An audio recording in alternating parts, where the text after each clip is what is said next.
Max ini minta akses record dan yang buat roomnya itu bapaknya. Jadi Max doang yang bisa ngakses videonya, Pak. Oh, gitu ya. Iya, Pak. Bisa semuanya, Pak, ini, tapi bapaknya ngasih akses ke foldernya ke kita gitu. Tapi saya kurang tahu lagi sih, yang saya tahu kayak gitu. Oh, nanti di saya pun juga ada rekamannya berarti ya? Enggak, Pak. Karena bapak yang buat roomnya. Iya, Oh, Mas. boleh aja. Nanti bisa ini ya, apa rekamannya saya share linknya di aula gitu ya? Iya. Iya, bisa, Pak. Oke. Ini share screen-nya udah terlihat di situ? Sudah, Pak. Sudah, Pak. Sudah, Pak. Oke. Untuk yang interpolasi Lagrange ini itu algoritmanya sangat pendek sebenarnya dibandingkan kalau kalian kemarin sudah ngelewati apa Gauss, Jacobi, Gauss-Seidel itu kalau dari seluruh materi Kombio itu dua materi itu tuh yang codingnya paling panjang kayaknya menurut saya. Sedangkan kalau untuk yang apa interpolasi Lagrange ini pendek banget, jadi cuma algoritmanya cuma harusnya 5 step ini aja. Cuma mungkin nanti yang akan agak panjang adalah di bagian rumusnya ini. Nah, di Kombio ini ya kalian akan istilahnya apa ya, membiasakan diri bagaimana akhirnya mengubah yang awalnya bentuk rumus seperti ini akan diubah menjadi apa namanya coding. Nah, itu yang harus dipahami di situ. Misalnya nih kalau ada rumusnya udah ini rumus yang persamaan interpolasi Lagrange ya seperti ini. Nah, kalau ada rumus seperti ini yang harus kalau misalnya dari urutan coding yang harus kita kerjakan dulu dari yang mana?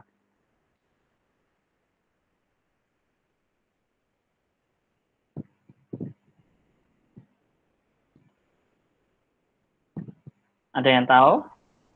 Harusnya kemarin kalau udah ngelewati Gauss sama Jacobi Gauss-Seidel tuh sudah sangat paham mungkin kalau dari urutan-urutan logikanya begini.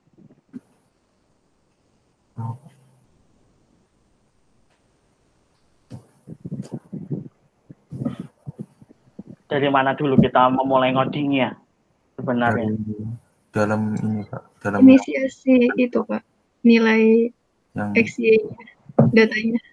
Oh ya, ini kalau langsung di rumusnya ini, di bagian rumusnya aja ini. Kita mulai dari mana dulu? yang denominator atau numeratornya ini Pak.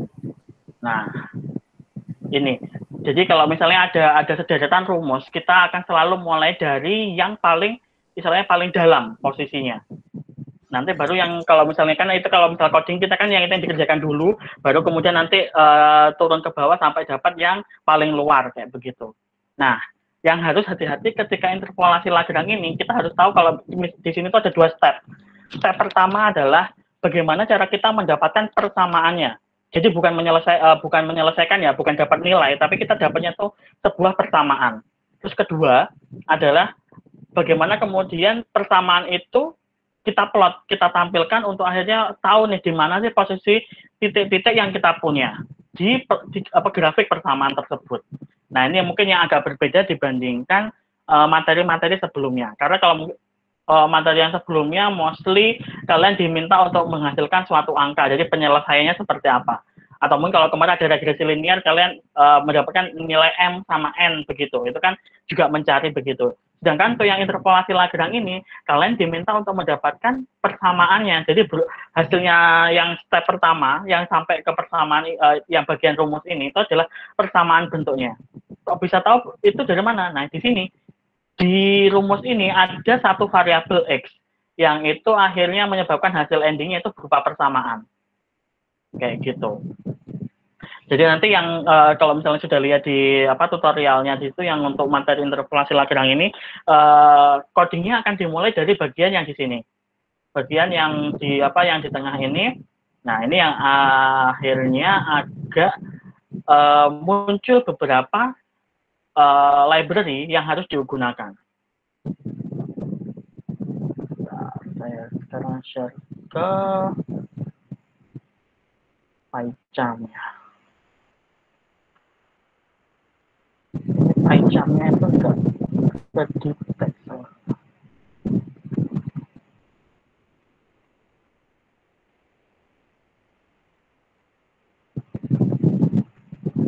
Udah terlihat belum share screen saya? Apa full saya share full semua layar? Belum terlihat, Pak. Lihat, Pak. Udah terlihat. Sudah. Oke, bentar ini saya buka PyCharm-nya. Nah, di sini itu tadi yang harus diperhatikan adalah untuk mendapatkan persamaannya di situ kita itu pakai pakai library. Di sini kan tadi sudah saya bilang kita pakainya ada NumPy sama Matplotlib. Nah, kemudian untuk yang Matplotlib di sini kita pakai sub di dalamnya yang namanya pyplot. Pyplot ini fungsinya untuk apa? Jadi dia itu fungsinya dipakai untuk mendapatkan persamaannya tadi itu. Jadi kalau misalnya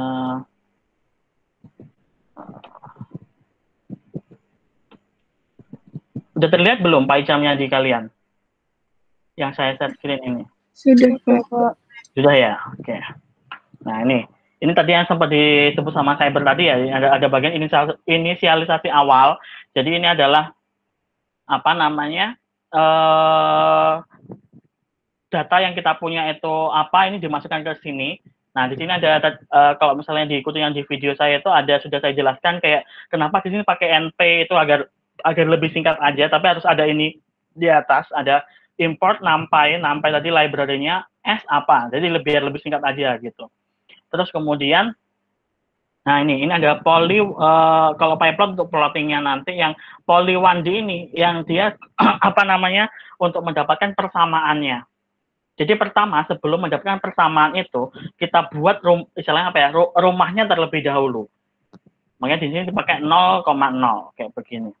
Terus kemudian masuk ke bagian interpolasi Lagrange itu cuma segini. Jadi rumus yang Y sama dengan itu jadinya ini. Berapa baris ini? 1, 2, 3, 4, 5, 6, 7, 8. 8 baris ini.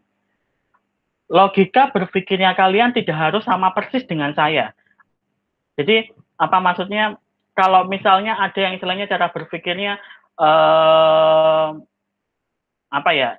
yang penting endingnya sama itu nggak masalah kalau buat saya. Contoh misalnya kayak ini bagian yang ini misalnya bagian yang ini terlalu panjang numer dan numernya diulang 2 kali. Kalau misalnya pakai yang seperti ini apa boleh?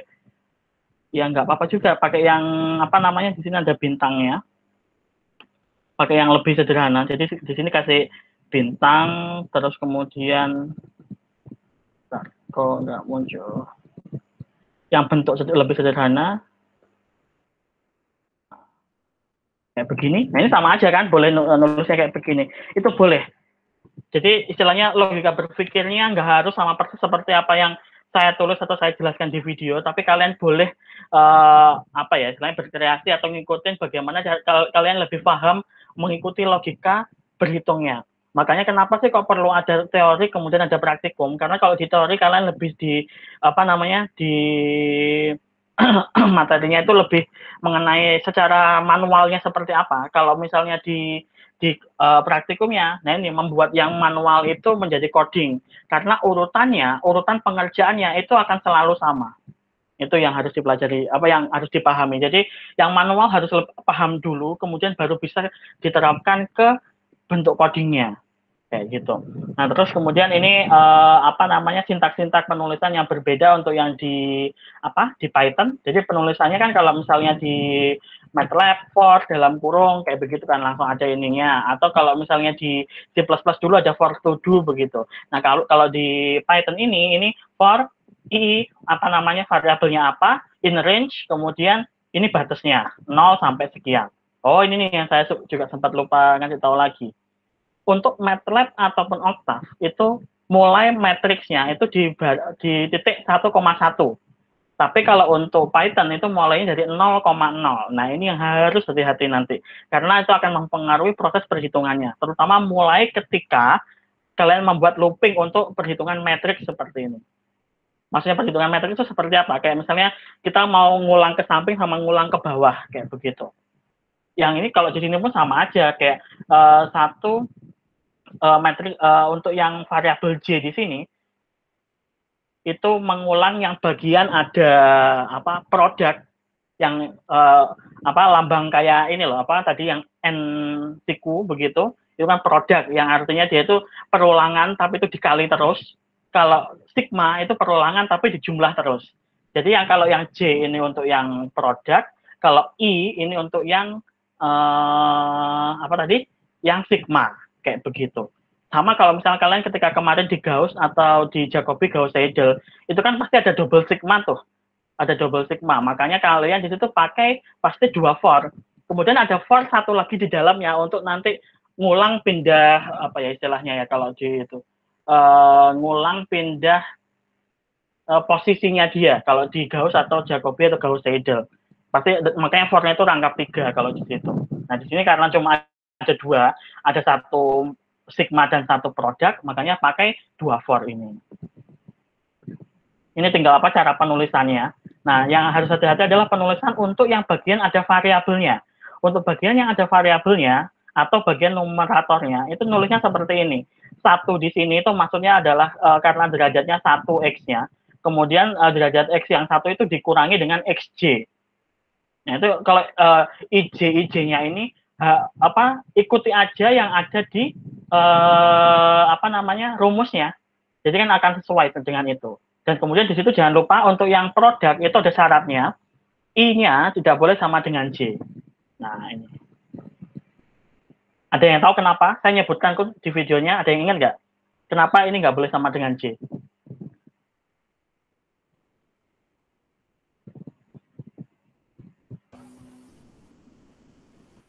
Nanti akan habis, Pak, atau hilang. Nah, kemudian kalau misalnya hilang, apa efeknya? Jadi tak hingga. Nah, benar. Akan muncul per 0 nantinya. Itu kan yang nggak diinginkan. Nanti berapapun yang akan kita masukkan, hasilnya akan tak hingga, kan nggak yang seperti itu yang diinginkan. Karena endingnya pun harus berupa persamaan yang diinginkan. Kayak begitu. Nah, dari ini, dari baris 10 sampai baris 17 ini akan menghasilkan, nanti kalau misalnya di sini saya print hasilnya, ini nih, di sini. Hasilnya itu berupa persamaan. Persamaan, kalau tadi karena datanya itu 4 titik, berarti nanti persamaannya akan derajat 3. Jadi akan selalu min 1 ya, di situ. Terus kemudian kalau misalnya sudah berhasil ditampilkan nih persamaannya udah oke, nah habis itu baru di plotting. Nah, plottingnya di sini akhirnya yang kepakai yang bagian matplotlib, atau yang di sini saya singkat pakai PLT. Untuk plotting itu sebenarnya itu cuma ini nih, bagian ini doang nih, ini ke bawah, for ini ke bawah, ini salah. Plotting itu yang ini. Sebenarnya itu cuma ini bagian plottingnya. Kalau misalnya mau dapat persamaannya, itu bagian yang plt.plot extract sama yelect itu maksudnya hasil dari regresinya. Extract itu berarti di sini karena hasil persamaan, makanya berupa grafiknya kan panjang gitu ya. Makanya saya pakai di sini ujung ke ujung. Yang extract sama yelect-nya di sini berarti saya pakai nilai X yang di atas tadi, itu saya kurangi 5, jadi akan 5 titik lebih ke kiri, kemudian yang maksimumnya juga 5 titik lebih ke kanan. Jadi akan istilahnya sudah pasti akan mengcover nilai-nilai yang ada di data yang diketahui, kayak begitu. Nah, kemudian saya karena biar istilahnya bentuknya garis, biar mepet gitu, akhirnya stepnya yang saya pakai adalah 0,01.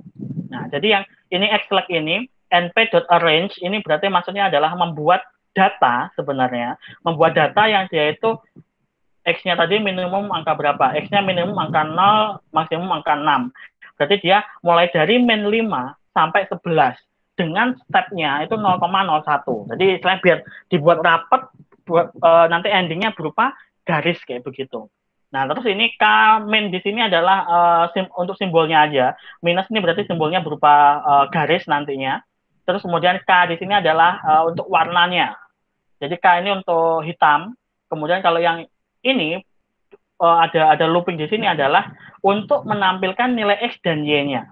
X dan Y-nya nanti akan ditampilkan berupa titik. Itu makanya di sini saya pakai O. O itu kayak nanti simbolnya adalah lingkaran atau titik di plottingnya. Y-nya adalah warnanya yellow di sini, kuning kayak begitu. Nah, kemudian ini sebenarnya cuma ini aja untuk plottingnya sama yang bagian bawah ini. Yang lain ini untuk istilahnya mempermudah informasi-informasi yang ada di plottingnya, yaitu apa namanya labelnya, misalnya X sama Y. Nanti bisa juga kalian tambahin title, kasih judul. Terus kemudian ada aksisnya di sini.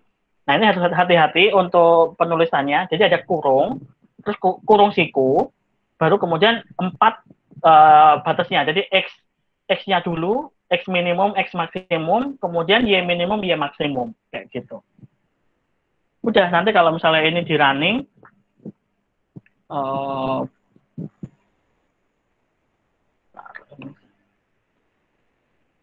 punya saya udah sangat lemot. Jadi harusnya kalau misalnya kalian nyoba biasa ini akan sangat cepat harusnya. Kalau di saya kemarin kayaknya kalau kalian lihat yang di videonya kan, kalau ending kalau saya mau running itu pasti lemot karena apa namanya sudah cukup berat untuk di laptop saya untuk ngerunning ini karena ada MATLAB, ada yang simulasi juga. Ini jalan dia. Ya. Di sini ada yang udah nyoba sampai ini nggak? Sampai codingnya selesai nggak? Atau kalian buat sendiri gitu misalnya tanpa harus ngikutin yang punya saya? Belum, Mbak. Saya sudah, Pak. Oh, ada yang sudah, ada yang belum. Nah, nanti satu, karena kan kalau di sini kalian kalau cuma ngikutin apa yang saya kerjakan kan apa istilahnya kalian nggak ada latihannya kan, jadi kayak cuma ngikutin. Nanti yang ada beberapa hal yang akan saya tambahi untuk tugasnya agar kalian juga nyoba-nyoba di rumah. Nah, ini misalnya contoh ini nih. Ini bentar, figurnya kita geser dulu. Ini bagian yang print ini, hasilnya itu yang ini yang muncul di sini. Tampilannya emang agak aneh ya, karena ini udah bawaannya dari Python-nya. Karena untuk istilahnya untuk pangkat di sini mereka nggak bisa superscript yang kecil gitu angkanya, makanya dia itu tinggi kayak gini. Jadi maksudnya ini X pangkat 3, ini X kuadrat kayak gitu. Y sama dengan itu maksudnya kayak begini. Yang ini angka-angka ini koefisiennya. Nah, di sini kalau misalnya kalian lihat ini sudah dapat nih persamaannya. Ini yang namanya persamaan interpolasi Lagrange dari data yang ada tadi. Tapi kemudian dari persamaan ini kita harus implementasikan lagi. Kita akan lihat apakah memang data-data yang kita punya tadi itu dilewati sama persamaan ini. Dan hasilnya ketika di plotting di figur, nah jadi seperti ini. Di plotting di figur, tadi kan kita mulai plottingnya mulai minus 5 sampai 11 ya. Ini udah benar di sini. Nah, ini kan minus 5 sekian, ini sampai yang 11 di sini. Nah, kalau kalian lihat di sini 4 titiknya. Nah, ini kan ini 1 2 3 4 0 1 3 6. Nah, ini kan sudah sesuai semua nih. Sudah muncul semua di sini. Terus kemudian datanya akan sesuai dengan yang di di data awal tadi. Kemudian apa sih kemudian fungsinya interpolasi Lagrange ini? Nah, ini yang tadi mungkin saya tanyakan di awal, kenapa kita perlu tahu sih kapan kita menggunakan interpolasi Lagrange. Jadi, interpolasi Lagrange ini bisa dipakai istilahnya apa ya, dibilang mungkin lumayan akurat ketika kita mencari suatu nilai yang itu ada di dalam range data kita. Paham nggak maksudnya? Ada yang bisa ini nggak menjelaskan apa yang maksud saya barusan?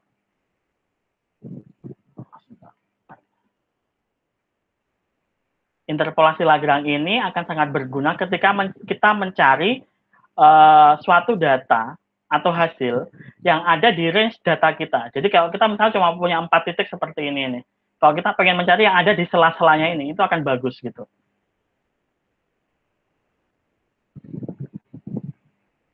Nyambung nggak?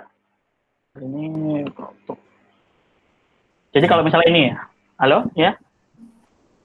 Ya. Nyambung, Pak. Oke.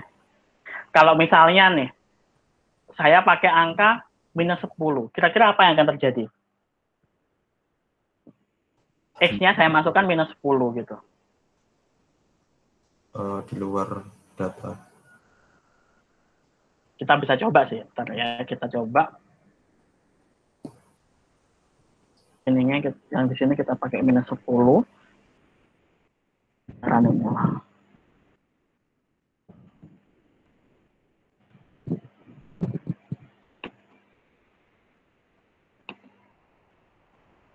Kita coba kalau misalnya ini apa namanya, kita pakai batas paling akhir.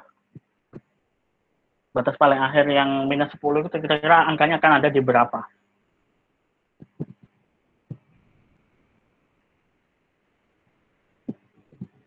Masih running.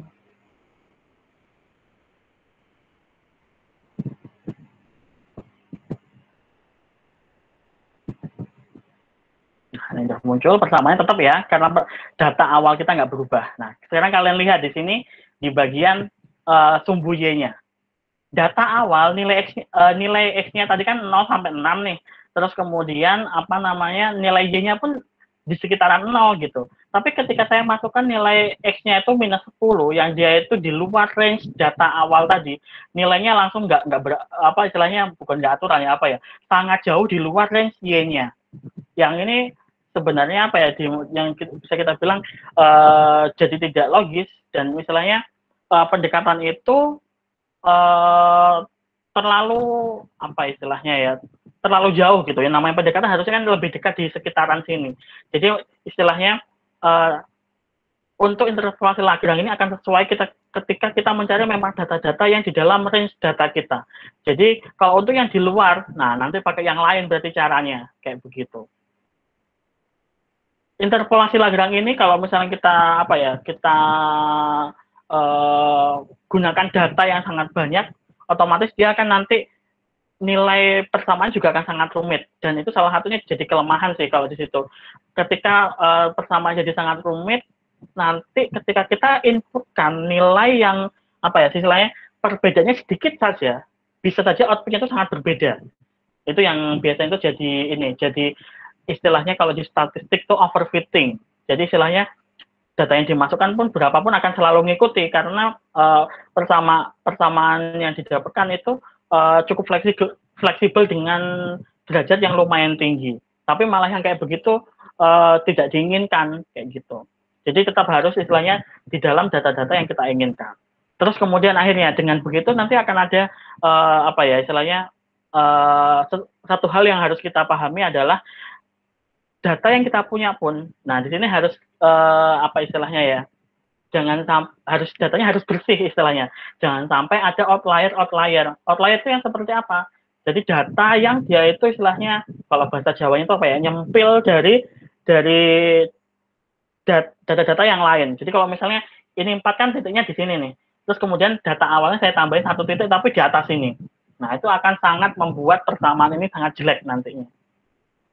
Karena tadi itu dia jadi dianggapnya itu outlier karena terlalu jauh dari kumpulan data yang ada yang lain begitu, kemudian akan menyebabkan persamaannya jadi jelek kayak gitu. Jadi harus apa ya, cara untuk mendapatkan pendekatan kan banyak macamnya begitu, dan bisa dipilih mau pakai yang mana yang sesuai, atau data kita yang harusnya menyesuaikan dengan cara yang mungkin diambil yang paling sederhana gitu, misalnya contoh yang ini gitu, yang pakai interpolasi Lagrange. Berarti datanya harus yang disesuaikan begitu.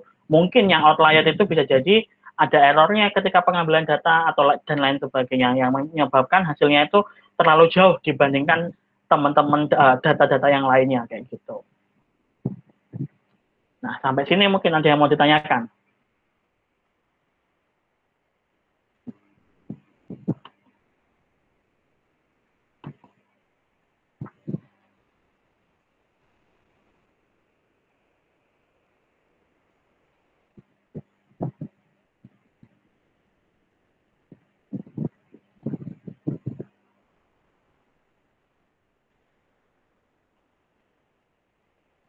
Ada yang mau bertanya?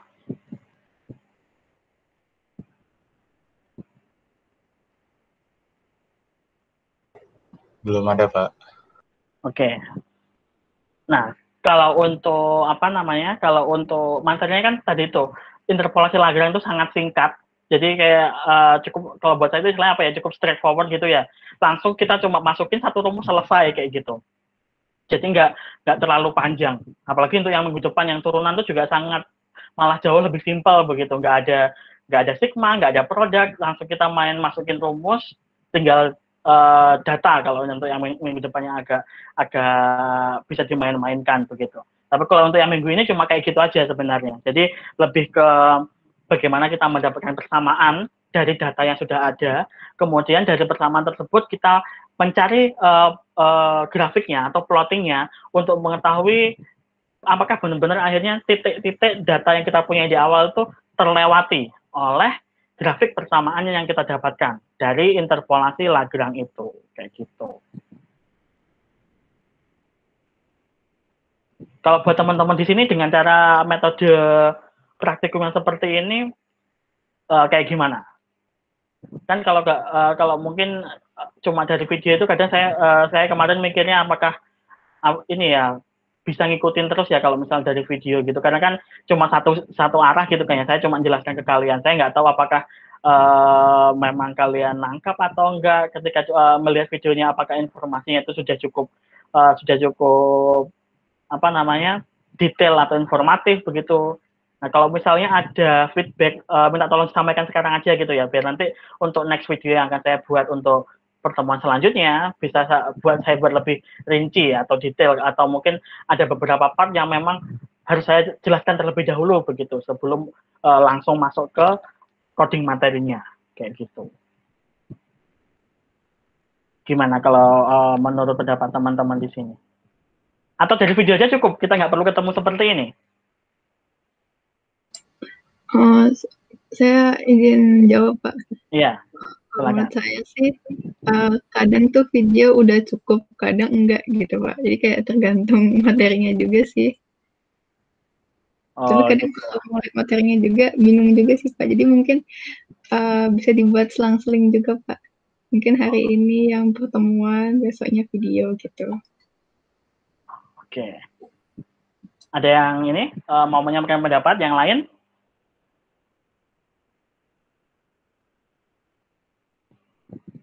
Nggak usah takut ya, kalau buat saya feel free aja, nggak apa namanya, kalau saya tujuannya agar biar lebih improve ke depannya, mencari metode yang paling enak, karena untuk yang komputasi begini baru kali ini kan saya megang yang online begini, jadi saya butuh banyak input gitu, biar nanti lebih enak buat sayanya menjelaskan ke kalian, kalian pun belajarnya juga enak gitu di rumah. Kadang kalau kayak gitu saya ngerasa apa ya, takut, saya pribadi takut kayak mahasiswa kalau belajar di rumah sendirian tuh takut kalau saya nggak maksimal ngasih, kalian malah nggak maksimal juga belajarnya, nggak dapat apa-apa gitu malah. Apalagi kalau di rumah belajarnya sendiri gitu ya, susah juga. Kalau di kelas mungkin masih bisa tanya teman-temannya waktu praktikum di samping kanan kiri gitu. Kalau sekarang mungkin agak susah gitu kan. Ada yang punya pendapat lain mungkin atau yang mau disampaikan? Pak, mau berpendapat. Ya, silahkan. Jadi kalau dari saya tuh, kalau secara pribadi dan mungkin teman-teman yang lain rasakan juga, alangkah lebih baiknya kalau pertemuan kayak gini, jadi Bapak langsung menerangkan, tidak usah buat video, karena nanti tuh pun toh pertemuan, kalau ngadain pertemuan lagi, teman-teman juga minta record, jadi biar Bapaknya gitu. ya, biar Pak Alfian juga enak gitu, biar nggak usah nge-record 2 kali, jadi ngadain pertemuan kayak gini sambil di-record, terus hasil recordnya nanti di-share gitu. Seperti itu Pak. Terus juga kalau Bapak sudah menyediakan record dulu, terkadang teman-teman nanti kayak nanti aja nontonnya, nanti aja gitu. Jadi belajarnya pun kayak nanti gitu loh Pak, nggak langsung saat itu kayak gitu. Oke. Nah, saya kepikirannya kemarin kalau buat record dulu tuh karena satu, tadi itu saya masih meraba sih, makanya kemarin saya sempat juga minta ke cyber ya kalau nggak salah, kayak Bu Endah kayak gimana kemarin, kan kalau Bu Endah lebih ngasih video, terus kemudian kalau memang ada pertanyaan nanti akan ketemu seperti ini gitu kan. Terus saya mikir juga kalau cuma ngasih video aja apa ini ya satu sisi mungkin ada yang kayak malu tanya, kemudian bingung juga akhirnya nggak jadi nanya karena malu tadi itu dan lain sebagainya. Tapi mungkin boleh akan saya perhitungkan ya pendapat dari siapa tadi, Mustika ini ya tadi ya barusan. Iya, Mustika. Ya. Nah itu boleh kalau gitu. Sebenarnya tadi kan apa yang saya sampaikan itu sudah saya sampaikan semua sih sebenarnya di video, ada semua itu.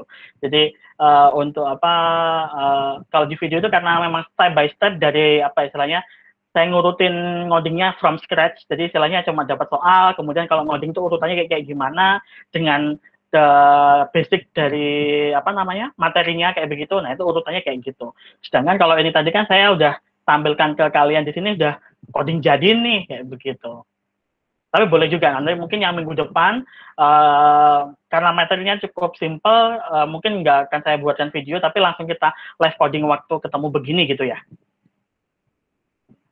Minggu depan tuh turunan tuh kalau buatnya ada 3 metode tapi sangat simpel semuanya. Jadi harusnya lumayan cepat. Nanti itu yang agak istilahnya apa ya, lebih berat itu nanti yang agak di akhir-akhir. Tapi kalian udah melatih yang paling berat kemarin, Gauss, Jacobi, Gauss Seidel itu udah topnya itu. Kalau itu udah kalian cukup gampang ngikutinnya, harusnya next setelah ini nih oke aja, nggak ada masalah harusnya kayak gitu. Karena itu termasuk yang rumusnya paling ribet di situ. Kalau yang lain ke belakang ini rumusnya simpel-simpel, cuma nanti yang bagian terakhir ending yang ODE sama PDP itu yang agak harus mikir sedikit kayak gitu.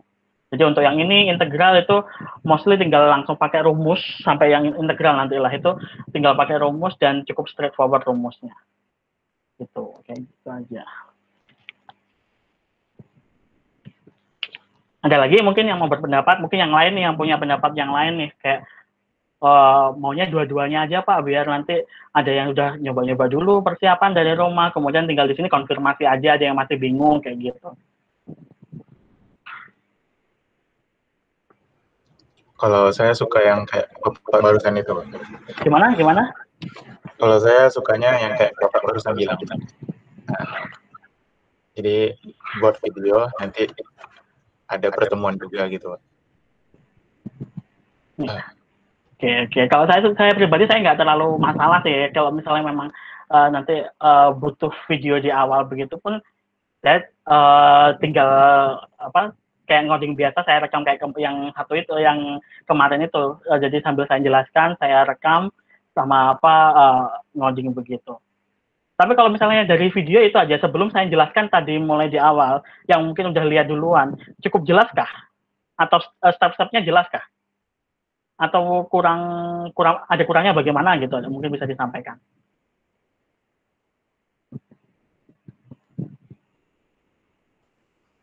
Menurut saya cukup jelas sih Pak videonya. Step-stepnya ini ya apa cukup jelas untuk diikutin nyoba sendiri di rumah gitu. Iya Pak. Menurut saya juga jelas Pak. Oke. Oh ya, untuk teman-teman yang lain yang mungkin tadi belum bersuara sama sekali, jangan ini ya, jangan malu-malu, jangan takut untuk bertanya. Karena kalau misalnya online begini, saya nggak bisa lihat muka kalian satu-satu. Mungkin cuma ada beberapa yang lagi on aja yang bisa saya lihat, dan mungkin kalau lihat begini kadang ketahuan gitu ekspresinya apakah bingung atau enggak gitu. Kalau yang lain yang saya nggak tahu apa istilahnya nggak lihat langsung, saya juga nggak tahu kalian nyobanya seperti apa. Kalau kalian nggak tanya ya akan lost akhirnya begitu. Dan saya harap pun kayak misalnya nanti mengerjakan apa tugasnya atau laporannya, saya nggak tahu nanti mungkin ada yang mungkin kerja bareng sama temennya, nggak masalah, nggak apa-apa begitu. Tapi tetap kan laporannya masing-masing. Saya harapnya juga jangan asal istilahnya ngikutin apa yang saya berikan di video, tapi mungkin dari itu nanti akan ada tugas yang memang kalian yang harus explore sendiri untuk satu sisi ya tadi ngulik-ngulik sama codingnya, get familiar sama codingnya biar nanti lebih lancar lagi kayak begitu. Kemudian nah, untuk materinya kemarin tadi kan sudah seperti itu, yang bagian materinya di situ. Nanti untuk tugasnya, nah di sini kan tugasnya tuh ada beberapa nih, lumayan ada 5 kalau di modulnya. Ada 5 di modulnya. Nah, nanti itu di situ 1 sampai 4 harusnya kalian sudah bisa. Harus sudah bisa cukup jelas, karena itu nomor 1 sampai 4 tuh berdasarkan data yang ada di situ yang dikasih. Nah, untuk yang nomor 5 ini saya akan nilai poin paling besar di bagian yang nomor 5 ini. Karena codingnya kan kalian sudah dapat nih dari yang saya jelaskan tadi itu. Tinggal kalian di sini menggantikan data sama analisa hasilnya seperti apa. Jadi saya harap untuk yang menjawab nomor 5, yang di situ tugasnya adalah memberikan satu contoh kasus biomedis yang nanti harus dipecahkan menggunakan interpolasi Lagrange.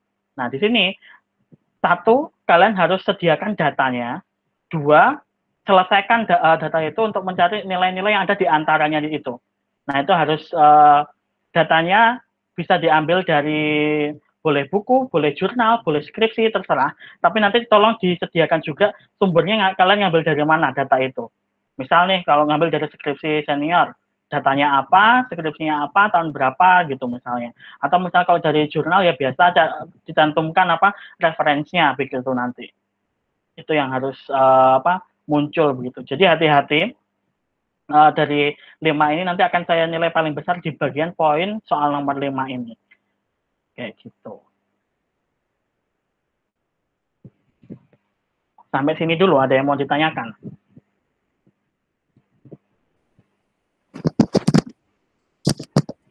Pak, Ya. untuk soal nomor 5 berarti datanya bebas kami mau menggunakan apa, Pak? Bebas tadi, makanya boleh tadi ambil dari skripsi, dari buku, dari jurnal, paper begitu boleh, tapi tetap harus dicantumkan. Itu sumbernya apa yang kalian ambil itu. Nah, kemudian tadi saya sempat singgung nih, data-data seperti apa sih yang bisa digunakan untuk yang interpolasi Lagrange ini. Nah, itu kalian harus hati-hati ketika memilih datanya, karena nggak semua data bisa dipakai. Contoh dari kalau misalnya kalian ada mungkin kayak dapat ini ya dari senior yang kemarin, itu masih banyak yang salah ketika memilih datanya mereka. Memilih salahnya apa? Tipe-tipe datanya yang kemudian akhirnya untuk melakukan suatu prediksi itu yang menyebabkan salah kayak gitu. Makanya itu harus hati-hati ketika memilih datanya yang mau dipakai. Tadi kan sudah saya sebutkan kan, kayak data yang seperti apa sih yang harusnya kita pakai, yang nggak boleh itu yang kayak gimana sih. Tadi kan sempat saya ini singgung kan tadi itu. Itu yang nanti harus diperhatikan untuk pemilihan datanya. Dan saya harap untuk semua di sini ada 20 orang ini, datanya nggak boleh ada yang sama. Ya, at least kalau misalnya sama semua ngambil dari skripsi senior kalian udah 200-an skripsi, kalian bisa ambil dari segitu banyaknya. Jadi saya harap nggak boleh ada yang sama. Atau kalian ngambil dari paper begitu juga nggak apa-apa. Tinggal kalian harus hati-hati ketika memilih datanya itu. Sama mungkin nanti untuk yang nomor 5 itu kan nanti endingnya kalian dapatnya persamaan. Nah, saya minta kalian juga nyoba satu aja dikasih inputan baru gitu. Jadi kasih inputan baru, masukin ke persamaannya. Kemudian di plotting juga. Saya kasih contoh ya, maksudnya kayak begini. Pak, izin bertanya. Oh ya, boleh sambil saya. Tapi bukan yang tadi sih Pak, ini balik lagi yang soal video-video itu. Oh ya, boleh. Saya kadang itu nggak bisa ngeplay video yang di awal padahal jaringan saya lancar. Sering kayak gitu Pak, jadi saya kadang tuh yang pengalaman sinyal kan juga videonya di situ. Itu saya nggak pernah bisa waktu deket-deket UTS doang sih nggak bisa play. Ini juga sekarang saya nggak bisa, jadi mungkin Bapak boleh nggak kirim kayak di G-Drive aja atau gitu Pak. Itu kalau misalnya kan ini kalau kalian klik kan saya ngasihnya itu berupa ini ya, ada video yang dia itu itu kan saya embed dari YouTube. Nah, kalau kalian klik yang bagian atasnya, itu harusnya nanti nge-link ke YouTube. Kalian juga bisa buka di YouTube itu soalnya. Itu ada di channel saya. Saya upload di sana semua. Kalau misalnya dari aula susah nge-play-nya, kalian bisa langsung ke YouTube. Sempat nyoba nggak di YouTube-nya? Barusan saya klik, tapi error juga, Pak. Di YouTube-nya? Iya, ada tulisan error gitu. Please try again gitu. Mungkin butuh waktu mungkin ya, Pak. Yang di YouTube-nya. Gimana, Bless? Bisa yang di YouTube-nya. Nah itu nanti coba kalau nggak salah memang saya settingnya di aulanya itu dia itu berupa URL begitu, tapi kayak saya copy juga di bawahnya untuk yang biar bisa tampil di aula video YouTube-nya itu. Jadi nanti bisa play yang dari aula. Kalau dari aula kalian kan ada kuota lumayan gede kan untuk mengakses itu. Tapi kalau YouTube kan harus pakai kuota sendiri kayak gitu.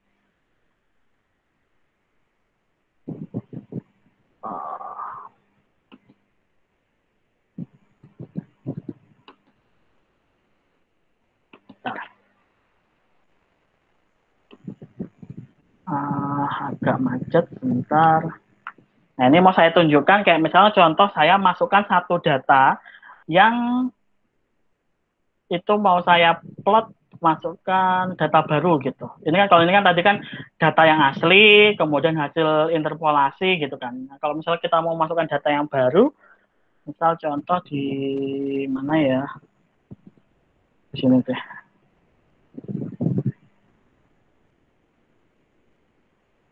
Karena agak lemot laptop saya ini.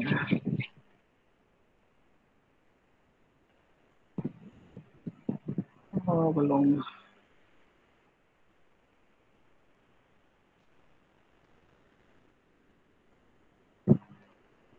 Ya, habis ini kita lanjut biomek ya. Ini mungkin sebelum 8:30 bisa kita akhiri biar yang tadi belum sarapan bisa sarapan dulu sebelum mulai nanti kelas biomeknya ya. Ini kok belum bisa nih. Terima kasih, Pak.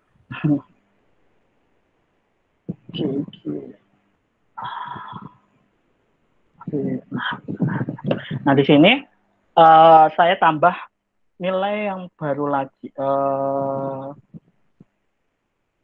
X baru. Saya kasih nilai misalnya, kan tadi kan yang data aslinya kan 0 sampai 6. Saya kasih misalnya 1,5. Terus kemudian Y baru di sini. Di sini saya pakai hasil itu kan berarti persamaan yang sudah saya dapatkan tadi, X barunya saya masukkan di sini.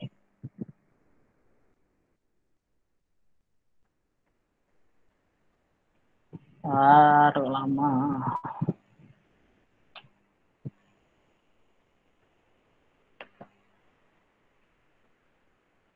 Masih lagging di saya. Oke, nah kemudian setelah itu data itu saya plot wplp.plot, kemudian masukkan nilainya X baru, Y baru,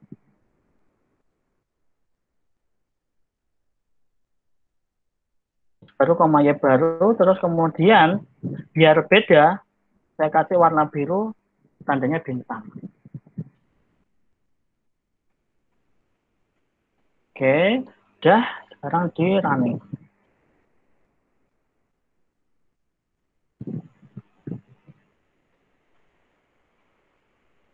Ya. Jadi maksudnya adalah baris ke 32 sampai 34 ini adalah saya masukkan data yang baru, pengen nyoba hasil persamaan yang sudah didapat tadi. Oh wait, ada yang salah. Ini pasti nggak mau nih. Ada yang typo. Nah, tapi kayak gitu ya, karena semua programming yang termasuk Python, C++, terus MATLAB dan Octave itu kan dia kan programming by text ya, jadi typo langsung dianggap error.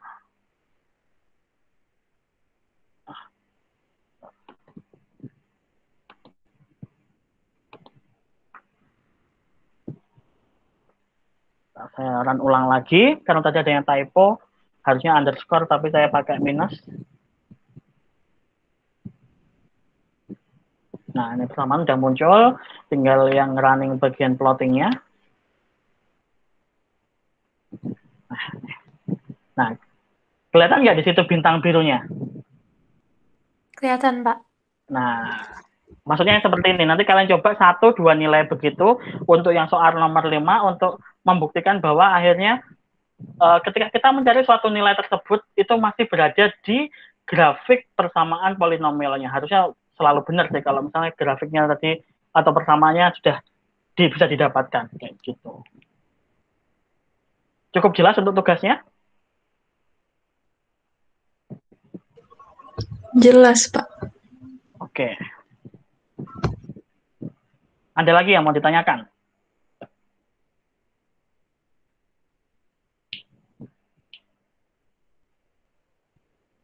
Pak, mau nanya? Ya, Ya, silakan. ya, baru tadi maksudnya hasil dari X baru itu gimana tadi, Pak? Oh, nah itu maksudnya gini. Jadi kan hasil dari interpolasi Lagrange itu kan saya sebut kalau di coding tadi itu pakai apa namanya hasil tadi itu. Hasil variabel hasil itu isinya adalah persamaan interpolasi Lagrange-nya. Itu harus ditangkap dulu. Nah, kemudian saya itu mau nyoba nilai X yang baru yang itu nggak ada di data awal. Saya mau nyoba, tapi yang tadi harus ingat syaratnya. Ketika mau pakai interpolasi Lagrange, yang mau dicoba harus ada di dalam range data tersebut. Makanya tadi kan range-nya kan 0 sampai 6 nih. Makanya saya di situ nyoba 1,5. 1,5 saya masukkan. Cara masuknya kayak gimana? Yaitu kasih variabel baru. X underscore baru sama dengan 1,5. Kemudian X baru itu saya masukkan ke persamaan hasil interpolasi Lagrange. Yang itu saya namai tadi dengan variabel hasil. Makanya langsung saya tulis hasil Y baru sama dengan hasil dalam kurung X baru. Jadi X baru saya pakai ke, saya masukkan ke persamaan tadi untuk disebut nanti sebagai Y baru. Nyambung nggak? Nah, kemudian ketika kita sudah dapat X baru dan Y baru, kita plotting di grafiknya, kayak gitu. Kalau misalnya tadi, biar kelihatan bedanya, saya plottingnya kan tadi kan plt.plot dalam kurung X baru, Y baru, ada petik 1, 2 kali, saya pakai warnanya biar beda kasih biru, kemudian tandanya biar beda kasih bintang. Tandanya itu ada macam-macam, bisa ada bintang, ada bulat, ada garis, ada segitiga, apalagi ya. Saya biasanya cuma pakai itu, atau dolar itu juga kayaknya bisa deh, saya lupa. Tapi yang bisa dipakai itu di bulat, itu pakainya O, bukan 0 ya, O, terus habis itu ada bintang sama segitiga. Sama kalau misalnya mau apa, kalau saya kan pakai strip tadi kan ya. Kalau kalian mau garis yang emang nyambung gitu, kalian pakai strip 2 kali, kayak gitu. Baik, Ada Pak. lagi? Oke. Ada lagi?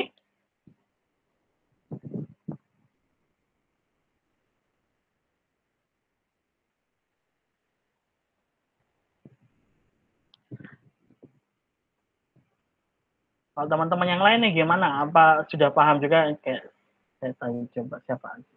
Saya masih belum hafal nih orang-orangnya.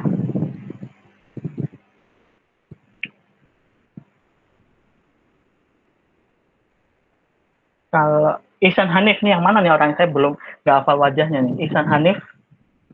Minta tolong dong buka kameranya. Oh, nah, kalau lihat ini saya ingat ini orangnya, tapi nggak ingat namanya nih. Gimana? Ada yang masih bingung?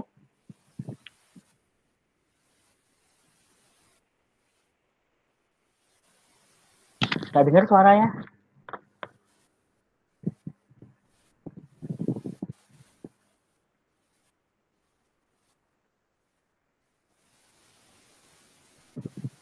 Ini nggak masuk ini speakernya kayaknya. Oke.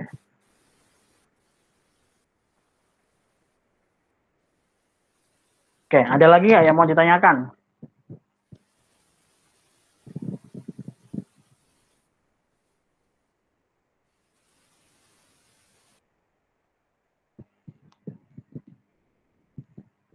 Oke, kalau misalnya tidak ada, kalau dari saya sekian.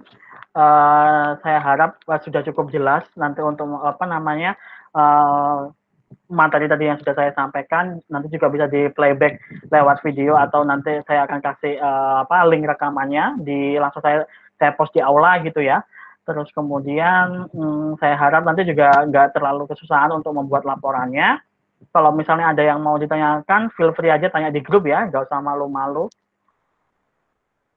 Karena kalau misalnya dalam kondisi seperti ini, saya bayangkan kayak pasti susah kalau istilahnya untuk belajar sendiri di rumah gitu. Jadi kayak kalau misalnya butuh diskusi atau apa, saya open. Boleh kalau misalnya terlalu kalau malu tanya di grup, di Japri pun nggak masalah kalau saya. Oke, kayak gitu ya. Kalau gitu untuk yang pertemuan pertama ini untuk praktik Comcom Bios segitu dulu. Terima kasih semuanya. Sampai ketemu lagi beberapa menit di materi yang lain. Terima kasih untuk pagi ini. Wassalamualaikum warahmatullahi wabarakatuh. Selamat pagi. Waalaikumsalam. Terima kasih, Terima Pak. kasih, Pak. Sama-sama. Saya tutup ya. Oh ya, untuk yang biomek nanti